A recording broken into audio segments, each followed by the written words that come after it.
Bismillahirrahmanirrahim. Rahimahullah. Setiap ada sahabat yang mau pergi jauh, Rasulullah memberikan 4 doa.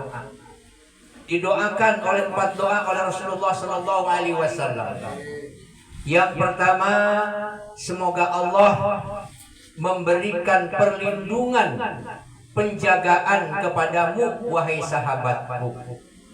Semoga Pak Dahlan dan Ibu Pipi oleh Allah dijaga sejak berangkat sampai kembali ke tanah air. Dijaga fisiknya, dijaga batinnya, dijaga imannya, dan Allah jaga daripada perbuatan-perbuatan maksiat. Amin ya rabbal alamin. Yang kedua, semoga Allah mengampuni dosa-dosanya. Apalagi insya Allah ke tanah suci, menunaikan ibadah haji itu oleh Allah diampuni dosa-dosanya. Padahal uju fa innal hajja yaghsilud dzunuba kama yaghsilul ma'ud daron. Berhajilah kalian, dengan haji akan diampuni, dibersihkan dosa-dosanya persis seperti air yang membersihkan kotoran. Amin ya rabbal alamin. Yang ketiga, semoga senantiasa tetap berada di dalam ketakwaan kepada Allah. Ini harus ditakwanya dikembangkan. Di sana ibadah, apalagi menaikkan ibadah haji, niatnya itu niat untuk ibadah. Oleh karena itu, semoga Pak Dahlan dan Ibu Pipi selalu berada di dalam ketakwaan kepada Allah Subhanahu wa Ta'ala. Yang keempat, semoga Allah Subhanahu wa Ta'ala memudahkan segala urusannya. Maklum Bapak dan Ibu, yang namanya menunaikan ibadah haji itu penuh dengan kesulitan. Sejak berangkat sampai nanti pulang, Masya Allah repotnya Ustaz Hakim luar biasa. Jadi kalau Allah tidak memberikan kemudahan, berat itu untuk menunaikannya. Tapi kalau Allah berikan kemudahan, yang sulit jadi mudah, yang berat jadi ringan, yang jauh akan terasa dekat. Insya Allah, amin ya rabbal alamin. Udah kan Bu ya? Ibu datang ke sini ngapain Bu? Ibu kenapa datang ke sini? Karena diundang. Untuk apa? Untuk mendoakan. Ya udah, tadi kan udah doakan. Cukup ya Bu ya? Ya, ceramah saya singkat, padat, cepat, pulang bawa ilmu yang manfaat, berkat melulu. Ibu mau ke haji Bu? Mau? Alhamdulillah. Ke haji itu nggak usah pakai duit Bu, nggak usah pakai uang. Minta kepada Allah. Ya Allah, kerinduan saya ke Baitullah sudah sampai ke masuk tulang sumsum, sudah masuk ke dalam hati saya. Ya Allah, mudahkanlah, berangkatkanlah saya ke Baitullah. Yakin Bu Allah berangkatkan? Yakin Bu? Malam-malam tahajud, sholat hajat, langsung minta kepada Allah, Allah berikan jalan. Ibu bapak mungkin tidak membayar uang, bahkan insya Allah pulang dapat duit. Jadi nggak pakai duit Bu. Saya ajak ke haji nggak pakai duit, saya yakin. Alhamdulillah 2 kali ke haji, maaf ya. Nggak pakai duit saya, diberangkatkan, pulang bawa duit malahan. Coba apa nggak enak itu? Kenapa? Saya minta kepada Allah Pak. Jadi ibu bapak yang pingin ke haji, jangan berpikir saya nggak punya uang. Jangan merasa miskin Pak kalau ke haji itu. Allah gerakan, Allah berangkatkan siapapun. Kan banyak Bu ya, hanya seorang ini yang ya pekerjaannya bawahan, tahu-tahu sama bosnya, kamu mau ke haji enggak? Langsung berangkat. Cuman kalau zaman sekarang beda Bu. Harus apa? Harus ngantri. Kalau tidak mau ngantri jadi petugas. Insya Allah kalau petugas langsung ke sana. Tapi walaupun ngantri, kalau Allah percepat keberangkatannya, insya Allah nggak perlu ngantri Bu. Ustaz, saya kan sudah 60 tahun, Tangsel saja sudah 20 tahun Ustaz. Kalau sekarang 60 tahun, saya 80 tahun. Bagaimana nih Ustaz? Jangan khawatir Bu. Yakin Allah akan memberangkatkan ibu sebelum waktu jatuh tempo. Yakin. Ibu sudah berapa tahun? 70? Daftar bu, dapat porsi. Yakin sebelum waktu yang ditentukan sudah berangkat. Karena apa? Ada juga program pemerintah yaitu memberangkatkan resiko tinggi atau riski. 75 tahun ke atas berangkat. Walaupun baru 1 tahun daftar. Yakin bu, Allah yang memberangkatkan kita. Jangan merasa miskin. Makanya ayatnya saja Bapak dan Ibu, walillahi 'alan nasi hijjul baiti man istata'a ilaihi sabila. Ada kata man istata'a ilaihi sabila. Tapi di ujung ayat itu, faman kafara fa innallaha ghaniyun 'anil 'alamin. Itu. Barang siapa yang mengingkari haji, Allah Maha Kaya. Kok perintah haji ujung ayatnya Allah Maha Kaya?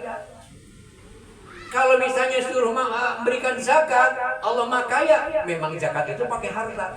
Tapi ini haji, ujungnya Allah Maha Kaya. Inilah kuncinya. Ini rahasia, ayat rahasia tentang haji. Makanya ke haji nggak pakai duit.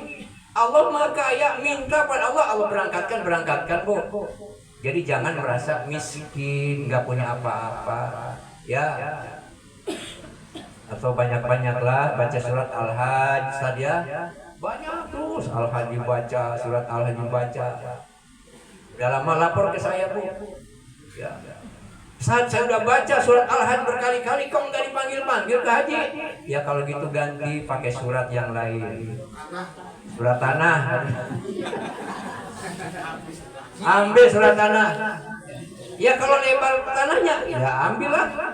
Jual tanah, gak apa-apa bu. Tapi kalau cuma segitu-gitunya, Ustaz, ya jangan. Ya, apalagi kalau tidurnya ya rumahnya juga sempit, tanahnya sempit harus dijual. Kasihan, ya. Tapi ada jual daun singkong, penjual singkong gratis. Dia dijual sama tanah-tanahnya dia. Hadirin rahimakumullah. Saya ingin sampaikan oleh-oleh untuk Pak Dahlan dan Ibu Pipi. Ya. Yang pertama adalah Pak Dahlan dan Ibu Pipi meluruskan kembali niat, menguatkan kembali niat lillahi ta'ala. Siapapun yang akan berangkat, luruskan, kuatkan niat kembali. Bahwa semata-mata untuk berhaji karena niat karena Allah. Jangan ada yang lain-lain. Jangan ada embel-embel yang lain padahal ya. Pokoknya niatkan haji. Makanya yang lain lupakan. Rumah lupakan. Titipkan sama orang yang amanah. Anak-anak sudah lupakan aja. Titipkan sama orang yang bisa dipercaya padahal. Bisnis lupakan. Apakah enggak boleh bisnis? Boleh kalau tidak sedang ihram. Tapi kalau kita pergi untuk ke haji masih bisnis saja, itu namanya cuma pindah tempat doang. Cuman pindah tempat doang. Fokus niat untuk haji. Saudara-saudaranya juga jangan ganggu nih Pak Dahlan dan Ibu Pipi. Ganggu-ganggu kok Kak Ce. Tolong beliin oleh-oleh ya. Oleh-oleh. Ya. Oleh-oleh apa? Itu Ce, yang kuning-kuning itu. Yang kuning-kuning banyak sini juga pada ngambang di Empang. Apa di kampung tuh ya nama segala macam panci yang warna kuning. Ya, sajadah, hambal, pulang-pulang diganti namanya Haji Hambali. Bu Bibi, padahal kalau mau beli oleh-oleh nggak usah di sana. Di sini aja di Tanah Abang banyak. Dari kurma sampai air zam-zam ada di Tanah Abang. Sajadah, gamis, layar, segala macam ada. Dari sana, dari tanah suci satu jamaah itu hanya diberikan air zam-zam 5 liter. 5 liter atau 5 kilo. 5 liter coba satu orang. Jadi Ibu Pipi dan Pak Dahlan cuma bawa 10 liter. Sedangkan ini banyak banget ingin dibagi juga, Ustaz. Bagaimana caranya? Pak, 1,5 liter campur dengan galon, Pak. Campur dengan air aqua 1 galon, Bu Pipi. Loh, nanti nggak boleh? Boleh. Silakan, nggak apa-apa. Kalau ibu jual minyak wangi, jual madu dicampur pakai air gula, disebut madu, itu namanya nipu. Tapi bawa oleh-oleh dari sana, air cuma sedikit, campur dengan air aqua, nggak apa-apa. Ya, sah itu, sah. Ya mungkin sebagian kecil ada dalamnya kan air zam-zam. Untuk apa? Supaya kebagian, Bu Pipi. Ya, kalau cuma 5 liter sekampung nggak bakalan, setetes doang bisa. Ya, jadi nanti kayak itu saja, kemudian ke Tanah Abang saja. Pokoknya suruh siapalah saudara ke Tanah Abang. Lalu kasih itu Poratna, ini oleh-oleh ya. Kunci ini oleh-oleh ya. Nggak usah disebutkan oleh-oleh dari Mekah. Emang bukan dari Mekah. Yang dari Mekah Ibu Pipinya sama Dahlan. Itu oleh-oleh dari Tanah Abang. Jadi jangan diganggu ya. Fokus banget itu, fokus. Ya, fokus. Apalagi zaman dulu ada tuh yang berangkat suaminya, istrinya manja minta dibeliin oleh-oleh sama suaminya. Bang, nanti kalau abang pergi haji beliin oleh-oleh ya bang ya. Ya, apa maumu Pak istriku? Gelang. Gelang bang. Gelang. Iya, nanti dibeliin. Sebagai suami yang cinta dan setia pada istri, benar dibeliin Ustaz. Seperti Ustaz Hakim, sangat sayang dan cinta sama istrinya. Dibeliin sana, sebelum pulang dia beli emas. Mana emas ya? Ya nggak bakalan nemu kalau ke atas lihatnya emas mah. Ke bawah dia talase, beli tuh. Bang, emasnya emas Abu Dhabi ya bang ya. Wah, luar biasa. Dibeliin emas tuh gelang.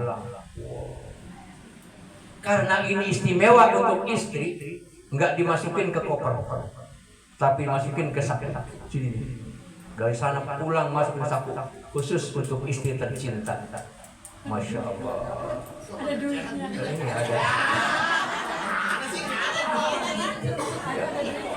Khusus untuk istri tercinta.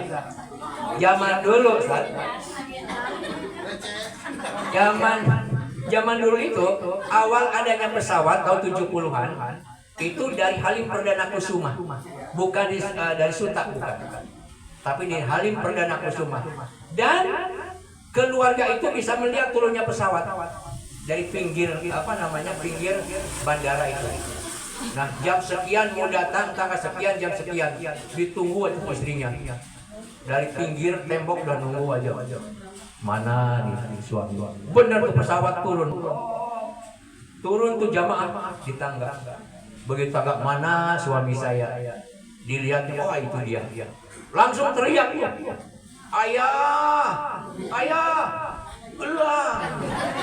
gelang, ayah. Kata-kata gelangnya kedengeran tuh. Ayah. Kata suaminya, ada. Kata orang sebelahnya, ngeres amat tuh orang ya. Baru pulang aja. Padahal yang ngeres itu penonton. Yang benar ya. Ada. Ya. Akhirnya apa? Dibelikan gelang, Masya Allah. Nggak tahu itu 30 gram atau berapa itu. 30 kali, kalau sekarang sini 1 juta. Berapa itu? Nanti Ustaz kalau ke haji beli gelang untuk istri. Ya istri gelang. Hadirin rahimakumullah. Jadi yang pertama, padahal Ibu Pipi luruskan niat. Tidak ada embel-embel lain, hanya semata-mata menunaikan ibadah haji karena Allah Subhanahu wa ta'ala. Yang kedua, sempurnakanlah ibadah haji. Pelajarilah seluruh manasik haji supaya dapat melaksanakan ibadah haji dengan sempurna sesuai dengan perintah Allah, wa atimmul hajja wal umrah lillah. Sempurnakanlah haji dan umrah lillahi karena Allah. Dari mulai yang wajibnya, rukun-rukunnya, bahkan sunnah-sunnahnya kita usahakan untuk dilaksanakan. Yang rukun tentu harus tidak bisa diganti dengan yang lain. Karena kalau tidak, maka tidak sah haji. Yang wajib masih ada kelonggaran. Misalnya jumroh, pas mau jumroh Ibu Pipi, kan 4 hari itu jumroh itu. Tanggal 10, 11, 12, 13, 3 hari juga bisa. Capeknya luar biasa. Berapa kilometer itu dari tenda sampai ke tempat jumroh. Rata-rata ada misalnya 5-6 ya sekitar. Ada kereta, mudah-mudahan aja nantinya luar biasa. Kalau misalnya karena memang berat, bisa diwakilkan, dan diwakilkan oleh satu orang bisa untuk mewakili sekian orang. Kalau misalnya ada halangan, tapi kalau tidak ada halangan, usahakan. Karena apa? Dengan dilaksanakan sendiri itu jauh lebih nikmat. Ya, datang itu Bismillahirrahmanirrahim walidhalirrahman. Enak 7 kali. Dan zaman sekarang itu beda dengan dulu jumrohnya. Kalau zaman dulu itu kayak sumur, itu ada 3 lantai, hanya tugu, dan sumurnya kecil, diameternya sekitar 10 meter, jadi kecil. Apalagi jumroh Aqobah, hanya separuh lubang, karena separuh lubangnya itu Mina dan Makkah, sebelahnya Makkah. Hanya separuh. Makanya kalau zaman dulu korban meninggal yang paling banyak adanya di tempat jumroh Aqobah, yaitu pada tanggal 10 Zulhijjah. Karena satu lubang, hanya separuh lubang, semua orang ke sana. Dan dulu belum diatur, masuk ke situ, keluar juga ke situ. Sehingga saya juga merasakan begitu sampai di depan jumroh Aqobah itu kok empuk. Jadi kayak naik ke atas, entah itu sendal, entah itu orang. Dan saya juga ke bawah, malum saya kecil. Yang penting jangan jatuh saja. Kalau sudah jatuh sudah. Yang penting ke bawah, kejepit orang nggak apa-apa, kemana terus. Ya, itu zaman dulu. Kalau sekarang tidak, sudah enak karena berbentuk apa namanya, elips ya, berbentuk elips dan panjang. Jadi jumroh zaman sekarang bisa sambil jalan, bisa sambil berjalan. Kalau zaman dulu nggak bisa, masuk situ keluar situ, masuk situ. Kalau sekarang keluarnya ke tempat-tempat. Jadi tidak ada bentrok antar jamaah. Inilah kemudahan-kemudahan hasil ijtihadi orang-orang di sana. Tapi tidak apa-apa. Jadi adalah sempurnakanlah pelaksanaan daripada ibadah haji supaya kita mendapatkan haji yang mabrur. Yang kedua, karena apa? Karena pelaksanaan ibadah haji itu walaupun kita sudah belajar, saya juga begitu Pak, sejak mungkin TK, SD, MTS, aliyah, perguruan tinggi, saya terus belajar tentang haji, tapi belum terbayang kalau belum ke sana. Ini yang namanya jumroh itu bagaimana? Ada memang digambar kayak begini praktek, atau mungkin ibu juga praktek di Pondok Gede. Tapi sebenarnya bagaimana? Di Pondok Gede memang Ka'bahnya kayak Ka'bah, tapi ketika latihan sa'i cuma segitu. Beda dengan di sana. Karenanya selain kita pelajari dengan sungguh-sungguh supaya minimal ada gambaran bagaimana keadaan di sana. Apalagi zaman sekarang sudah mudah, ada video, ada YouTube, lihat di situ Pak ya, lihat di situ. Oh enak sekali kalau zaman sekarang itu. Makanya zaman sekarang itu nyaris tidak ada korban meninggal dunia pada saat menunaikan ibadah. Adapun kalau ada itu karena penyakit, bukan karena misalnya terjepit, karena terinjak atau apa. Hampir tidak ada sekarang itu. Jadi insya Allah lebih lancar pada hatimu. Jadi pelajari dengan sungguh-sungguh supaya bisa melaksanakan dengan baik. Dari mulai yang besar sampai yang kecil. Termasuk juga bagaimana caranya pada halan memakai pakaian baju ihram gitu ya. Hanya 2 lembar itu, atau bahkan hanya 1 lembar. Ya. Tidak hanya sekedar dibelitkan saja. Baju ihram dibelitkan begini langsung. Kalau cuman begitu susah melangkah. Kita susah melangkah, kedorong orang jatuh keserimpet. Dibelitkan, kemudian di sini dibelokkan. Tapi ada caranya Ustaz membelokkan. Kalau cuma belok saja sampai sini langsung dibelok, di sana banyak angin. Begitu ngelangkah, datang angin, nggak pakai celana dalam juga.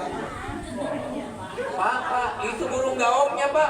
Ya Allah, gara-gara cuma asal belok aja. Ada caranya. Oleh karena itu pelajari dengan sungguh-sungguh, ya, agar sempurna kita menunaikan ibadah haji dengan sebaik-baiknya, bahkan pasca menunaikan ibadah haji. Kadang-kadang ada juga salah paham. Dia menunaikan ibadah haji di sana. Itu ada seorang kakek-kakek dari Condet. Orang Condet ya? Oh, Cipinang ya. Ya, dekat Cipinang itu. Ya, Condet dekat Cipinang itu ada Pak. Kakek-kakek pulang dari haji, sholatnya ngaco. Sholatnya ngaco. Lagi sholat kadang-kadang ngadep ke barat, kadang-kadang ngadep ke timur, Allah, kadang-kadang ke selatan, ke utara. Ada cucunya di madrasah, kok kakek sholatnya ngaco? Emang kenapa tuh? Kan kata Pak Guru, kalau sholat ngadepnya ke kiblat, kiblatnya kan di barat, kok kakek kayak begitu sih, Lu belum pengalaman, cu. Lu belum punya pengalaman. Ini kakek itu pinter tapi kebelinger ini namanya. Ya. Lah kata Pak Guru, ngadep sana? Enggak. Iya memang di sana di Masjidil Haram itu, kata cu, di Masjidil Haram itu ngadepnya kemana aja. Ada yang ngadep ke utara, ada yang ke selatan, ada yang ke timur. Itu di Masjidil Haram. Masa iya Iya memang begitu Pak. Di depan Ka'bah itu tergantung sebelah mana Ka'bah. Kalau ini Ka'bahnya nih, yang sholat di sini berarti kan ngadepnya ke timur sana. Orangnya di sini, ini Ka'bahnya ngadepnya ke barat, ya. Di utara ngadepnya ke selatan, betul. Tapi tidak bisa diterapkan di Indonesia. Di Indonesia Ka'bah itu adanya di barat. Ya. Ini kakek ini memang kayak begitu. Itu gara-gara tidak dengan ilmunya. Wa kullu man bi ghairi ilmi ya'malu a'maluhum mardudatun la tuqbalu. Barang siapa yang beramal tanpa dengan ilmunya, maka amalnya itu mardudatun, ditolak, la tuqbalu, tidak diterima. A'udzubillahi min dzalik. Dua. Yang ketiga, UPP pada halan khususnya, perbanyaklah ibadah. Puas-puasin ibadah meskipun jaga kesehatan dan kekuatan. Kita pergi ke sana bukan jalan-jalan, bukan dharma wisata, tapi untuk ibadah. Dengan harga yang relatif cukup mahal, mengeluarkan uang untuk biaya ongkos perjalanan, biaya seperti ini juga. Nanti mungkin beli oleh-oleh, berapa yang harus keluarkan berdua. Ya. Puas-puasin ibadah di sana. Yang wajibnya, yang fardunya, yang sunnahnya usahakan, tapi tentu prioritaskan yang wajib. Di Indonesia itu ada satu tradisi, kalau menunaikan ibadah haji yang sangat populer, yaitu ibadah arba'in. Artinya 40. Arba'in 40, yaitu 40 kali sholat berjamaah di Masjid Nabawi. Jadi 8 hari itu di Madinah nanti Pak, lebih dikit. Setiap saat sholat berjamaah sana. Oh, sangat populer dan diusahakan. Itu menjadi salah satu program perjalanan haji. Bagus, gitu Pak. Bagus. Kita mengejar arba'in itu sangat bagus. Cuma kadang-kadang karena terlalu terpesona oleh popularitas arba'in, begitu sampai di Makkah, sholat berjamaah di Masjidil Haramnya kendor.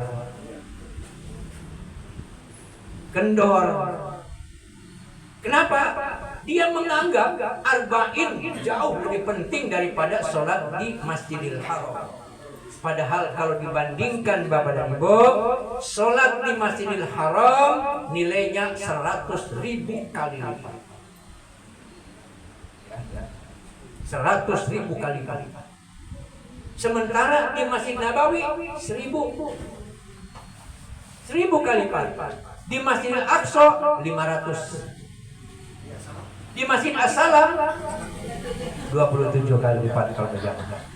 Di musola ada 27 kali lipat. Ya, 500, 1000, 100.000 di Makkah, masya Allah Pak. Alhamdulillah Ustaz, saya pernah jadi imam di Masjidil Haram. Saya pernah imam sholat di Masjidil Haram. Ya, itu kenang-kenangan. Tapi bukan sholat fardu. Ya. Jamaah umroh, sholat malam, sholat tasbih. Kata ustadznya, Ustaz, jadi imam, lah masing-masing aja. Enggak, ini Masjidil Haram berjamaah, kayaknya berjamaah saya jadi imam. Paling tidak kan pernah jadi imam di Masjidil Haram. Coba. Di Masjid Nabawi juga pernah saya jadi imam, sholat fardu. Jamaah dari Mekah ke Madinah. Ya, sampai di sana malam jam 9 hampir ditutup tuh Masjid Nabawi. Belum sholat maghrib, belum sholat isya, saya disuruh jadi imamnya sholat fardu. Alhamdulillah bisa bercerita pernah jadi imam sholat fardu di Masjid Nabawi. Banget ya. Yang mana yang bisa? Zaman sekarang itu tidak boleh. Jadi imam Masjidil Haram dan Masjid Nabawi mesti orang Arab. Kalau zaman dulu tidak, Pak. Makanya salah seorang ulama Indonesia, Syekh Ahmad Khatib rahimahullah, pernah menjadi imam sholat fardu di Masjid Haram. Ya, itu satu-satunya orang Indonesia yang pernah jadi imam di sana, Syekh Ahmad Khatib dari Sumatera Barat. Hadirin rahimahullah. Jadi Bapak dan Ibu, khususnya pada Dahlan, perbanyaklah ibadah. Yang fardu diprioritaskan, yang sunnah. Kalaupun ada misalnya Bapak Dahlan, Ibu Pipi mau berusaha, tadi kata Pak Tafsir, mau apa, mencium Hajar Aswad, boleh saja ya, tapi jangan memaksakan diri. Khususnya untuk Ibu Pipi, kalau nggak bisa nggak usah Bu ya, karena sulit Pak untuk kesana itu, sulit. Apalagi wanita, masya Allah. Oh ada joki, jangan. Bapak nggak usah bayar joki. Kenapa? Bapak belum menunaikan sesuatu yang sunnah, Bapak sudah berbuat maksiat. Kenapa? Itu para joki itu nyikut-nyikutin orang, Pak. Disikut yang teriaknya Allahu Akbar, Allahu Akbar, supaya kita bisa masuk situ. Allahu Akbar. Belum mencium Hajar Aswad, itu sudah bikin maksiat. Akhirnya pahala nggak dapat, dosa sudah dapat. Nggak usah. Kalau mau usaha sendiri aja. Belum nanti minta bayar. Kadang-kadang gontok kita berapa? Sampai 500 real. Bahkan ada yang 1000 real. Kalau 500 kali 4, 2 juta. Lumayan dengan dibelikin oleh-oleh untuk orang Semanggi kan? Iya, yang mau kena satu-satu nggak apa-apa tuh. Kena satu-satu gimana? Berapa Semanggi? Ya. Boleh diusahakan. Mengapa? Karena tadi sebagaimana Pak Tafsir, Umar bin Khattab pernah mengatakan, saya tidak akan mencium Hajar Aswad kalau Rasulullah tidak pernah menciumnya. Jadi karena Rasulullah menciumnya, itu batu dari surga. Hajar Aswad itu. Makanya berebut mencium Hajar Aswad sama dengan mencium tangan Allah. Masya Allah, makanya berebut Pak. Jangankan tangan Allah, Ustaz, tangan Ustaz saja berebut untuk dicium. Apalagi Ustaznya ganteng seperti saya.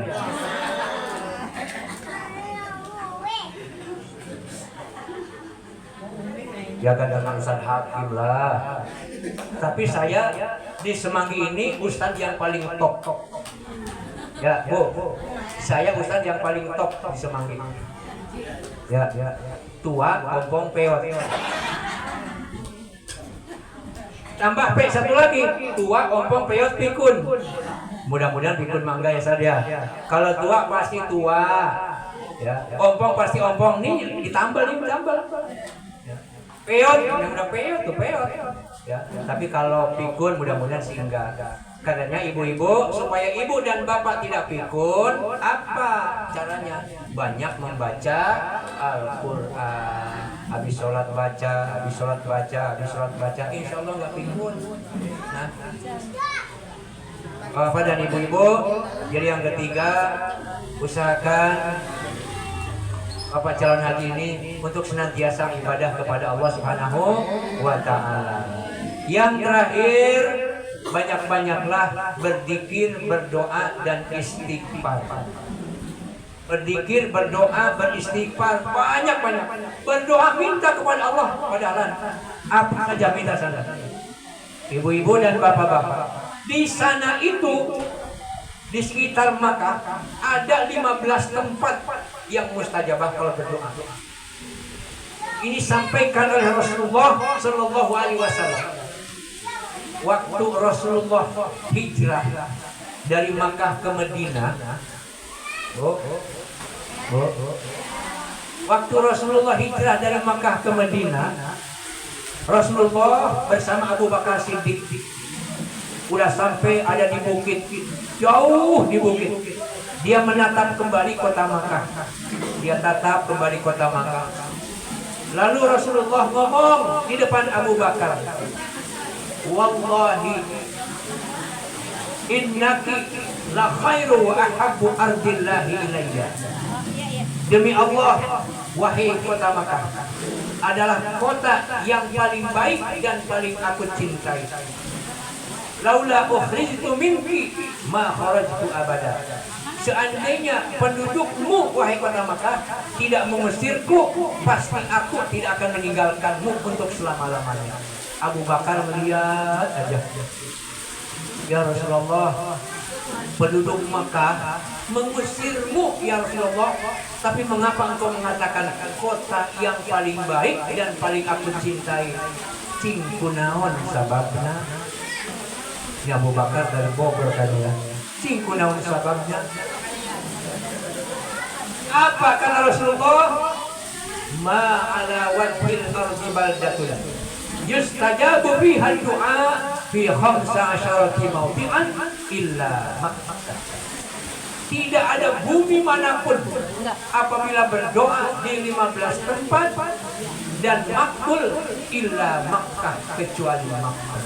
Masya Allah, 15 tempat Pak. Di mana saja? Yang pertama, awaluhu jauhul Ka'bah. Yang pertama kalau berdoa di dalam Ka'bah. Ya, cuma kita sulit atau nggak bisa. Kita nggak bisa masuk ke dalam Ka'bah. Kenapa? Itu khusus kalau ada tamu negara baru boleh masuk. Tapi kalau misalnya padahal ibu-ibu coba sama Askar, ya Askar, ana min Semanggi, ada jamaah as-salam as-sa'adah. Oh mau masuk apa tuh? Silakan. Siapa tahu. Ya, tapi susah. Yang pertama doa sana mustajabah. Yang kedua bil multazam. Di multazam itu di bawah antara pintu Ka'bah dengan Hajar Aswad. Ya sedikit sekali tuh, makanya berebut di situ. Yang kedua, yang ketiga wadu'a bil hijir, bil hajar, indal hajar, di samping Hajar Aswad atau di Hajar Aswad. Yang tadi itu di Hajar Aswad atau pojok Hajar Aswad, rukun Hajar Aswad namanya. Itu sebanyak bisa jarak dekat, bisa jarak jauh. Ya. Yang ketiga, yang keempat, wa doa bil hijir, di hijir Ismail. Wa doa bil mizar, tahtal mizar. Berdoa di bawah pancuran. Ada tuh pancuran emas. Jadi pancuran emas itu pancuran yang kalau hujan Ka'bah itu ngalir ke situ. Lalu ngalirnya kemana? Ke hijir Ismail. Jadi ada hijir Ismail, ada pancuran di atasnya. Berdoa di bawah pancuran emas itu mustajab. Wa doa inda ruknil yamani. Rukun Yamani. Rukun Yamani itu bersebelahan dengan rukun Hajar Aswad. Jadi Hajar Aswad, rukun Iraki, rukun Syami, rukun Yamani. Makanya kalau kita tawaf pas di rukun Yamani, pakai doanya Rabbana atina fid dunya hasanah wa fil akhirati hasanah wa qina adzabannar wa adkhilna jannata ma'al abrar ya aziz ya ghafar ya rabbal alamin. Itu di rukun Yamani. Maka di situ doanya makbul. Lalu wa doa bil bi'ri, di sumur Zam-Zam. dekat sumur Jam-Jam. Cuma sekarang sudah ditutup sumur Jam-Jam. Sumur Jam-Jam itu Bapak Ibu, kalau lurus itu kita ke belakang itu lurusnya dengan Rukun Yamani dan Makom Ibrahim. Ke belakang tuh, belakang dikit, dekat Makom Ibrahim itu sumur Jam-Jam. Mulai tahun 2004 itu ditutup. Dulu bisa masuk Pak ke bawah, ya sebelum tahun 2004. Tapi kalaupun mau berdoa bisa di situ. Itu sumur Jam-Jam adanya di situ. Jadi bawah Ka'bah itu sumur, growong Pak, bagaikan telaga. Saya pernah ke museum Masjidil Haram. Di situ ada gambar atau maket sumur Jam-Jam. Luar biasa Pak, Masya Allah. Nanti bisa berkunjung Pak Pilih di sana. Kemudian yang berikutnya, wa du'a khalfil maqam, di sebelah Makom Ibrahim. Hujan lanjut apa? Berarti ya? Habis tadi. Berarti juga pulangnya gimana ya?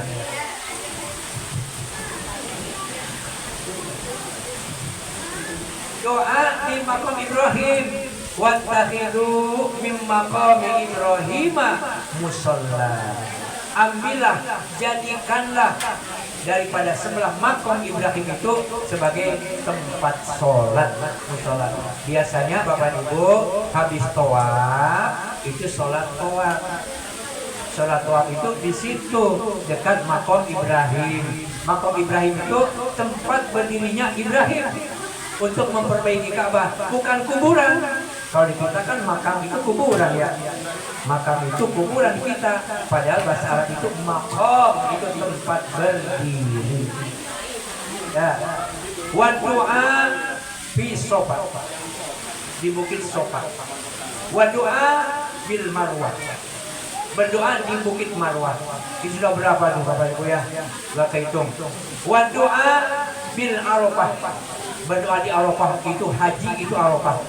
Wa du'a bil Mas'aril Haram, berdoa di Mas'aril Haram Muzdalifah.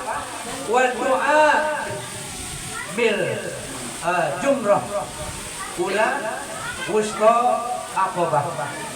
3. Jadi kita berdoa di tempat Jumrah Ula, Jumrah Saniyah, dan Jumrah Aqabah. Insya Allah itu adalah tempat yang mustajabah. Kita berdoa di sana.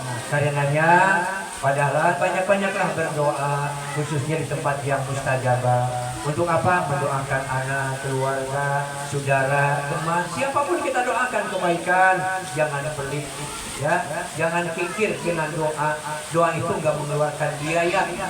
Insya Allah doa itu juga adalah sodakoh. Yang paling ikhlas adalah doa. Kalau sodakoh barang bisa jadi ada rasa ria.